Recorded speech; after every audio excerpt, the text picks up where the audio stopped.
Guys, teman-teman kalian pernah nggak sih merasakan kondisi di mana kita ini tidak percaya akan diri kita sendiri, tidak percaya akan kemampuan yang kita miliki, atau biasa kita sebut dengan insecurity.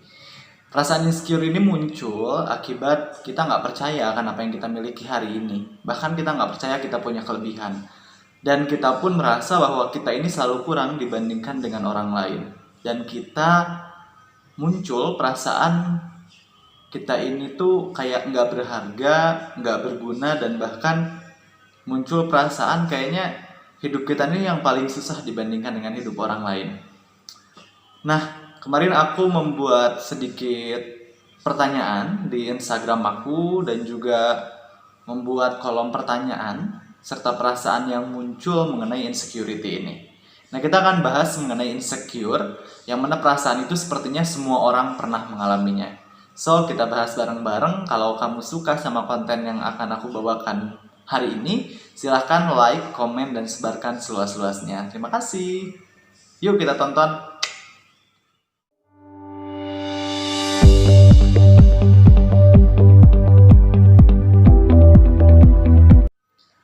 Oke, jadi kalau menurut pandangan aku pribadi mengenai rasa atau perasaan insecure ini, pasti semua orang pernah merasakan insecure gitu dalam dirinya sendiri.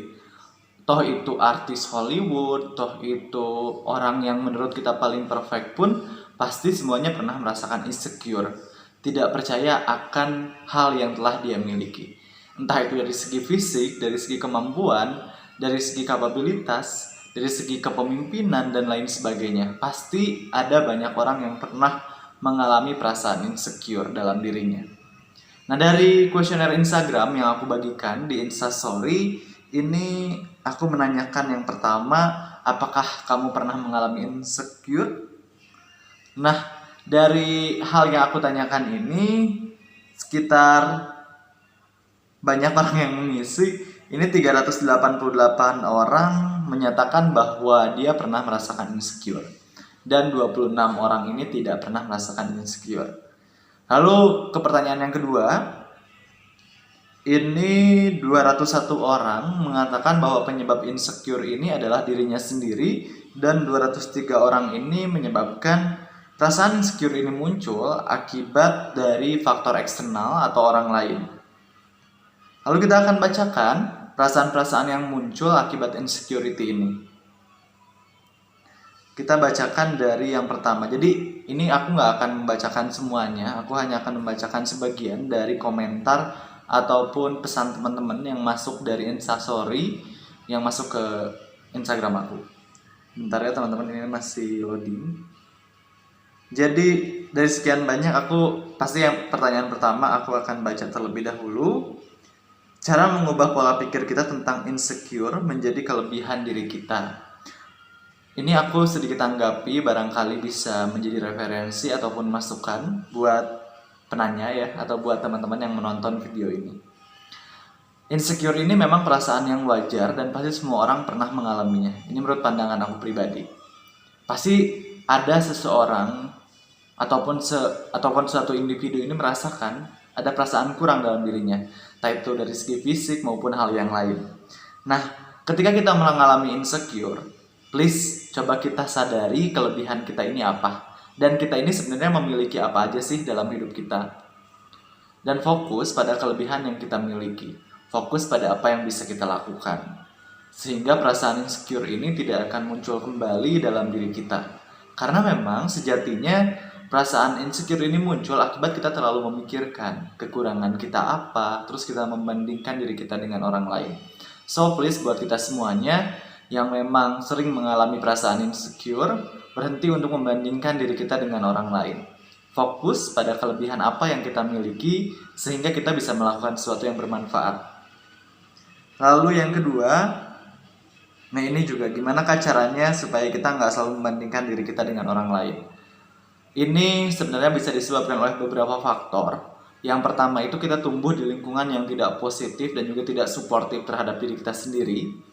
Lalu yang kedua ini adalah pengaruh media sosial. Disadari atau enggak, media sosial ini sangat memberikan pengaruh terhadap insecurity ini.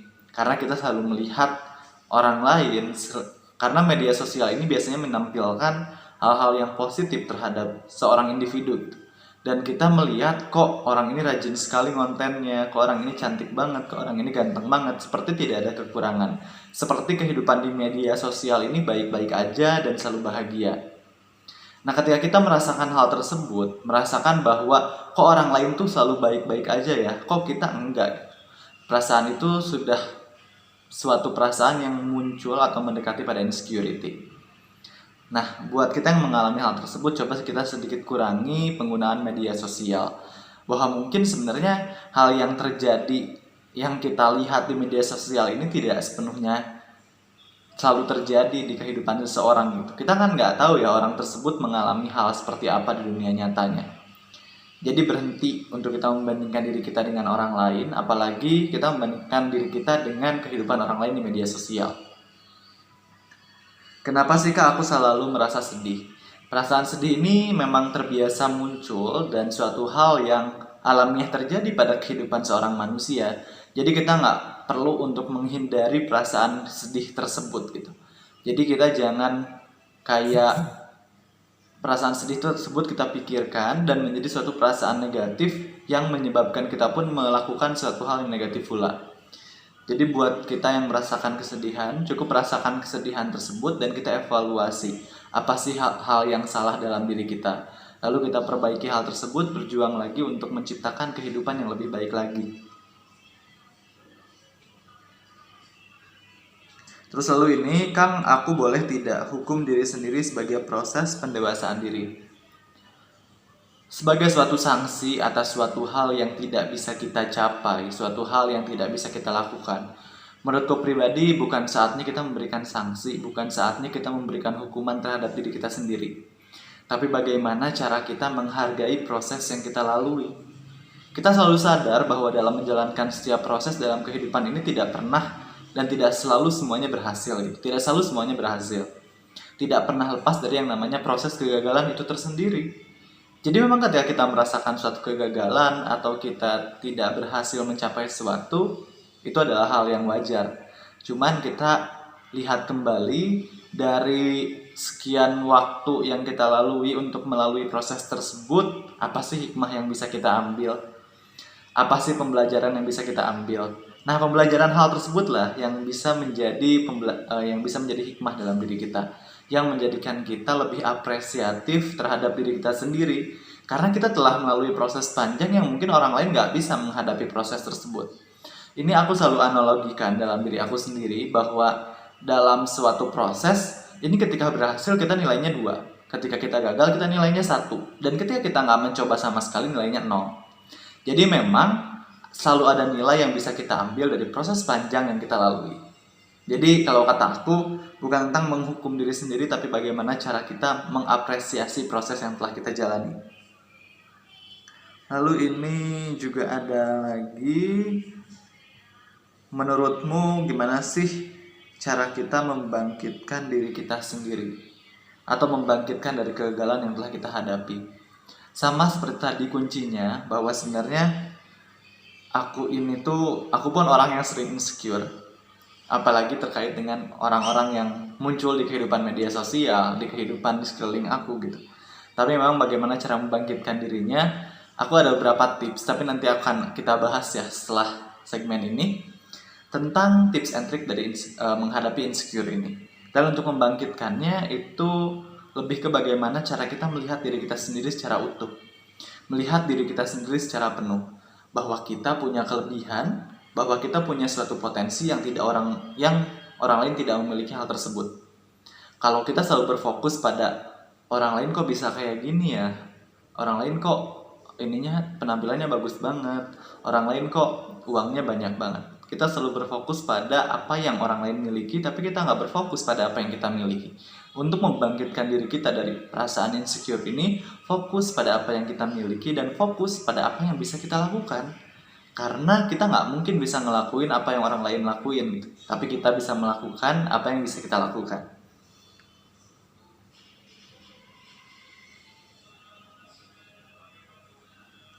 Terus ini ada lagi, apa ya, merasa orang lain lebih hebat daripada kita. Perasaan ini tuh akan memunculkan dua dampak, yang satu dampak positif dan juga yang satu dampak negatif. Perasaan ketika kita berpikir bahwa orang lain tuh lebih hebat daripada kita, ini bisa jadi kalau kita terlalu memikirkan hal tersebut dan tidak berfokus pada apa yang kita miliki, ujung-ujungnya kita depresi, stres, dan kita merasa kita tidak berdaya, kita tidak bisa melakukan apa-apa. Dan hal tersebutlah adalah dampak negatif ketika kita melihat kelebihan orang lain, memikirkan kelebihan orang lain. Jadi kita hanya berfokus pada ketidakmampuan kita untuk menjadi seperti orang lain, sampai akhirnya kita ngerasa gagal menjadi seorang manusia. Padahal setiap manusia pasti punya titik rendahnya, pasti punya kekurangannya masing-masing gitu. Jadi kayak kita tuh terlalu memikirkan kita ketidakmampuan kita tanpa kita sadari bahwa sebenarnya kita memiliki hal yang lain yang bisa kita jalankan. Lalu ada lagi dampak positifnya. Dampak positifnya adalah ketika kita ini selalu terus berjuang dan terus memperbaiki diri kita, karena kita sadar di atas langit itu masih ada langit. Diri kita sekarang ini masih ada sesuatu hal yang kurang nih, yang harus kita perbaiki, yang harus kita berjuang lagi, yang harus kita semangat lagi dalam mencapai proses pendewasaan diri kita. Jadi ada dua dampak, nah tinggal kita pilih dampak mana yang akan kita ambil dari rasa insecure yang muncul dalam diri kita. Lalu aku akan cerita sedikit tentang perasaan insecure yang muncul dalam diri aku. Aku tuh dulu orangnya insecure banget nih teman-teman. Dari segi penampilan aja tuh aku ngerasa insecure. Jadi kayak aku tuh selalu ngeliat diri aku itu kurang dibandingkan dengan orang lain. Contohnya hidung aku ini pesek. Nah, hidung aku ini pesek, lalu aku sering membandingkan ke orang lain hidungnya mancung gitu, ke orang lain bagus lah intinya, kelihatannya tampan dan lain sebagainya. Lalu juga kayak ke orang lain tuh wajahnya bentuk kepalanya tuh bagus gitu ya, bagus. Kalau aku tuh bentuk kepalanya itu bulat gitu. Nah ini kayak menjadi suatu hal yang kadang aku sering memikirkan hal tersebut. Ketika aku bercerita tentang insecurity ini, bukan berarti aku telah berhasil menghadapi proses insecure, tapi aku ingin sharing sama teman-teman semuanya, proses yang telah aku lalui barangkali bisa menjadi referensi nih buat teman-teman. Dan titik terendah aku dalam mencapai insecurity ini, itu di aku sampai gak mau bergaul sama orang lain karena aku ngerasa insecure sama diri aku pribadi gitu. Aku ngerasa ketika aku dekat dengan orang lain, aku bukan bagian dari mereka karena kekurangan aku gitu. Jadi kayak hidung, terus kayak bibir aku tuh nggak bagus lah gitu, ngerasa nggak bagus gitu. Jadi kayak perasaannya tuh selalu insecure ketika melihat orang lain yang lebih bagus dibandingkan diri sendiri. Dan aku berhasil melewati proses tersebut dengan beberapa tips and trick. Yang pertama itu aku selalu menuliskan kelebihan dan kekurangan aku. Kelebihan ini coba sekarang kalian buka buku, tuliskan kelebihan yang kalian miliki dimulai dari segi fisik. Aku tuh menuliskan kelebihan diri aku pribadi, alis aku ini tebal. Ya, bisa dilihat alis aku tebal. Kulit aku putih. Lalu rambut aku lurus, bagus. Dan mata aku tuh enak lah buat dilihat gitu, bagus menurut aku pribadi ya. Itu yang menjadi suatu kelebihan diri aku pribadi sehingga aku bisa jauh lebih menghargai apa yang aku miliki. Itu dari segi wajah dan yang lainnya juga ya. Kita harus tuliskan kelebihan apa yang kita miliki dimulai dari segi fisik yang bisa terlihat. Lalu yang kedua dari segi kompetensi atau kapabilitas yang kita miliki. Aku itu orangnya kritis, jadi selalu mengkritisi sesuatu. Dan aku tuh nggak mau aku tersulut emosi ataupun atas informasi yang aku dapatkan. Jadi aku selalu mengolah informasi terlebih dahulu, aku validasi apakah informasi tersebut benar atau tidak. Terus juga kelebihan yang aku miliki, aku ini orang yang seneng mengerjakan suatu hal yang baru gitu. Jadi mau belajar, tapi lebih ke dalam pengasahan soft skill. Jadi aku seneng banget buat belajar suatu hal yang baru, kayak bikin konten YouTube. Terus juga mengisi seminar, aku seneng belajar dari suatu hal yang baru tersebut gitu. Terus aku ini tuh orang yang berambisi untuk mencapai sesuatu, jadi visioner, punya tujuan gitu. Dan itu menjadi suatu kelebihan yang mungkin aja orang lain gak memiliki hal tersebut gitu. Terus kita coba tuliskan kekurangan kita. Jadi kekurangan kita ini kita tuliskan juga agar kita sadar bahwa kita ini punya kekurangan. Dan berarti ketika kita sadar kita punya kekurangan, kita harus selalu memperbaiki diri kita. Boleh dituliskan dari segi kekurangan fisik, tapi apakah kekurangan fisik ini bisa diperbaiki atau tidak? Ini bukan suatu hal yang penting sekali untuk diperbaiki kalau misalkan fisik, tapi untuk merawat diri kita ini penting gitu. Jadi jangan mengubah bentuk, tapi rawatlah yang sudah kita miliki. Contohnya aku punya gigi aku tuh nggak bisa putih seputih orang lain, jadi ya sedikit kuning-kuningan, tapi aku sudah berusaha gitu, sudah selalu merawat gigi aku agar selalu lebih baik dan menjaga kondisi kesehatan gigi. Lalu juga dari mata aku itu dulu nggak minus terus sekarang minus, tapi aku selalu berusaha menghargai dan menjaga serta merawat mata aku tuh agar tidak nambah minusnya dan lain sebagainya.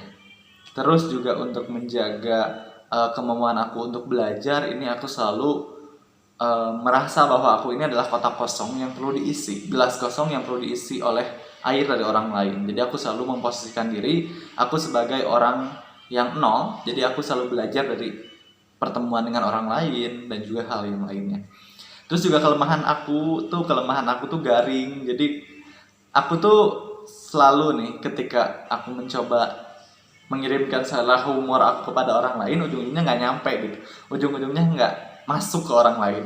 Jadi itu menjadi satu kekurangan aku yang mungkin ketika aku menjadi pembicara atau narasumber sedikit mengurangi intensitas kayak kegaringannya gitu, karena aku sadar itu adalah kekurangan aku, dan kalau misalkan mau diasah ya asah hal tersebut kayak gitu. Jadi memang setiap individu ini punya kekurangan dan kelebihan masing-masing. Tuliskan dan berfokuslah pada kondisi tersebut. Lalu berhenti untuk membandingkan diri kita dengan orang lain. Kita tuh kadang selalu melihat pencapaian orang lain tanpa sadar orang lain mencapai hal tersebut tuh pasti penuh perjuangan dan pasti banyak proses kegagalan yang mereka hadapi.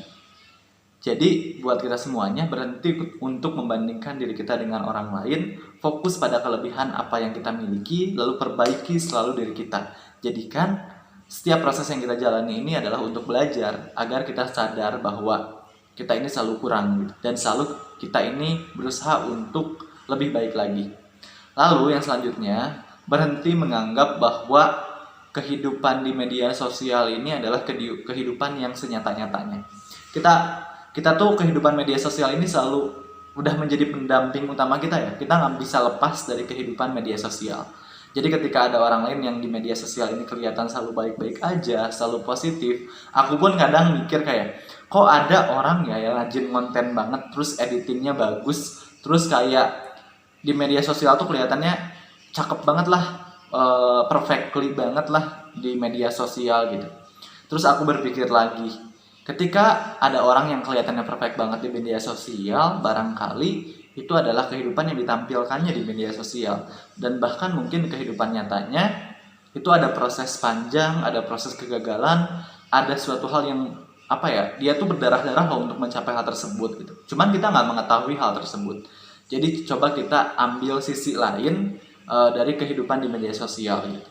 Jadi ketika ada orang yang menurut kita perfect, coba kita ambil sisi positifnya bahwa ketika seseorang mencapai keperfekan tersebut, kesempurnaan tersebut, pasti ada proses panjang yang mereka lalui, dan kita pun harus menghargai proses panjang tersebut. Jadi jangan selalu berkeinginan untuk mendapatkan hasilnya, tapi berkeinginanlah untuk mencapai prosesnya.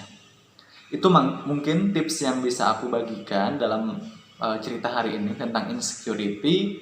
Please, untuk kita sekarang yang sedang merasakan insecure, sadari bahwa setiap orang itu berharga, setiap orang itu punya kelebihan dan kekurangan masing-masing. Kita ini keren, kita ini sempurna dengan caranya masing-masing. Berhenti untuk berusaha menjadi orang lain, tapi berusahalah menjadi versi terbaik dari diri kita masing-masing. Jangan selalu ingin menjadi seseorang, tapi berusahalah untuk menjalani proses menjadi seseorang tersebut. Semua orang sempurna, tinggal bagaimana cara kita menemukan kesempurnaan diri kita sendiri. Sekian dari aku, terima kasih banyak atas perhatiannya. Terima kasih telah menonton video ini. Jikalau video ini memang positif dan juga menurut kalian ini bermanfaat, like, share, dan komen serta bagikan seluas-luasnya video ini kepada teman-teman kamu, kepada teman-teman di sekeliling kamu, teman sekolah, pacar, mantan, dan lain sebagainya. Dan jangan lupa untuk subscribe channel YouTube Rohman Hikmat dengan sekali tekan, lalu munculkan lonceng agar kamu gak ketinggalan video yang aku unggah di setiap minggunya. Wassalamualaikum warahmatullahi wabarakatuh. Salam sehat mental, kamu hebat, kamu juara.